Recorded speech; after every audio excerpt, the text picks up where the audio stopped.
आज Doubtnut app download करें। Doubtnut पर अपने सभी गणित, रसायन विज्ञान, भौतिक विज्ञान और जीव विज्ञान के डाउट्स का करो सफाया। बस प्रश्न की फोटो खींचो, एक ही प्रश्न को क्रॉप करो और तुरंत वीडियो सोल्यूशन पाओ।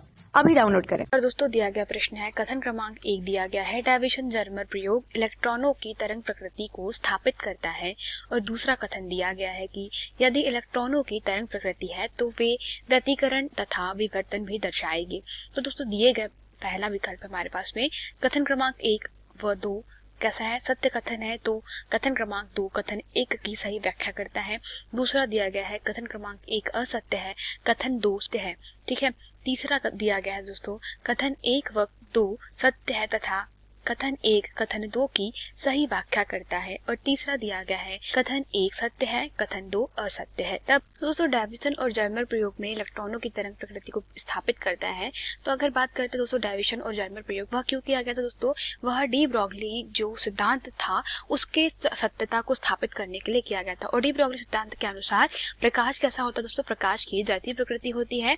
और द्वैतीय प्रकृति का मतलब यह था कि प्रकाश कभी तरंगों की भांति व्यवहार करता है तो प्रकाश कभी कणों की भांति व्यवहार करता है।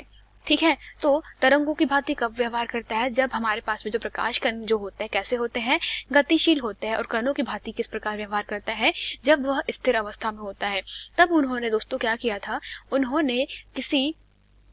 उन्होंने बंद चैम्बर में क्या किया था दोस्तों, यहाँ पे देखिए आप कि यहाँ पे दोस्तों एफ फिलामेंट था, जिसे क्या कहते हैं दोस्तों, यहाँ पे इलेक्ट्रॉन गन रखी होती है जिसमें क्या लगा होता है, एफ फिलामेंट लगा होता है।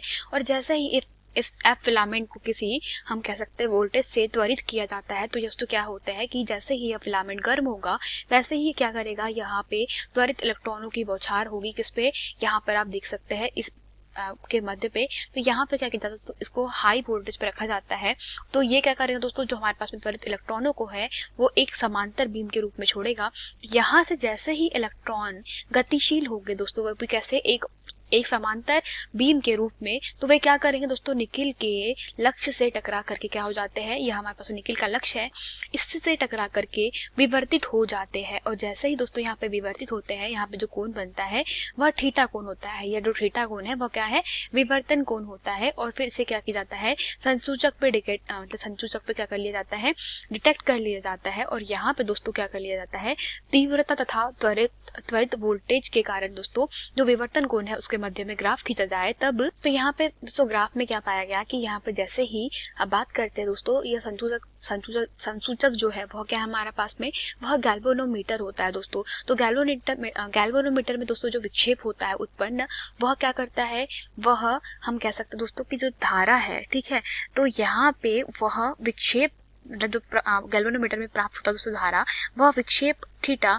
के अनुक्रमानुपाती होती है, यह हम लोग जानते हैं। तो यहाँ पे जो विक्षेप मिल रहा है दोस्तों थीटा, वह क्या है हमारे पास है, विवर्तन कोण है। तो जब दोस्तों यहाँ पे पाया गया कि 54 वोल्ट के विभवांतर पे तथा 50 अंश के कोण पर अधिकतम क्या प्राप्त हो रही है, हमें तीव्रता प्राप्त हो रही है। ठीक है, और उसके बाद दोस्तों जैसे ही और अधिक वोल्टेज बढ़ाया जाता है तो तीव्रता धीरे धीरे कम होने लगती है। तो यहाँ पे यह सिद्ध किया था दोस्तों कि प्रकाश जो है वो दो प्रकार का कैसा करता है, घटना दर्शाता है। वह पहला तरंग प्रकृति और दूसरा कणीय प्रकृति। ठीक है, तो यहाँ से हम लोग कह सकते हैं दोस्तों कि दोनों ही प्रकार की पुष्टि करी गई कि जो इलेक्ट्रॉन अगर वह कैसा है, गतिशील अवस्था में है, ठीक है, तो गतिशील अवस्था में वह तरंग की भांति व्यवहार करता है। परंतु अगर आप यहाँ पे देखते हैं दोस्तों कि यहाँ पे क्या कर रहा है, यह कण के रूप में, अर्थात अगर डी ब्रॉगली तरंगदैर्ध्य के समीकरण से इसकी तरंगदैर्ध्य निकाली जाती है h/p, तो उसका मान तथा दोस्तों ब्रैग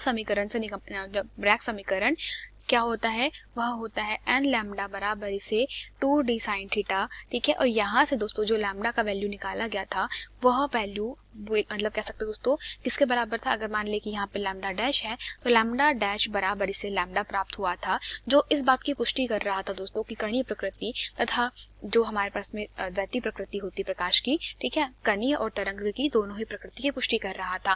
तो हम लोग कह सकते हैं कि डायविसन जर्मर प्रयोग जो है वो इलेक्ट्रॉनों की तरंग प्रकृति को स्थापित करता है। तो यह कथन सत्य है। और दूसरा कहा गया है कि यदि इलेक्ट्रॉन तरंग प्रकृति का है तो वह व्यतिकरण तथा विवर्तन दर्शाएगा। क्योंकि दोस्तों देखिए यहाँ पर क्या हो रहा है, जैसे ही निकल के लक्ष्य पर टकराया गया तो इलेक्ट्रॉन कैसे होगा दोस्तों, यह किसी पर्टिकुलर कोण से मुड़ गया है, जिसे क्या कहा जाता है दोस्तों, यहाँ पे ये विवर्तन कोण कहा जाता है।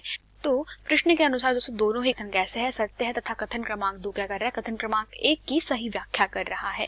तो यहाँ से देखते हैं हमारे पास में लिखा है कथन क्रमांक 1 व कथन 2 सत्य है तथा कथन 2 अर्थात कथन क्रमांक 2 कथन 1 की सही व्याख्या करता है। तो दोस्तों विकल्प क्रमांक जो 1 है वो कैसा है, हमारा सही उत्तर है।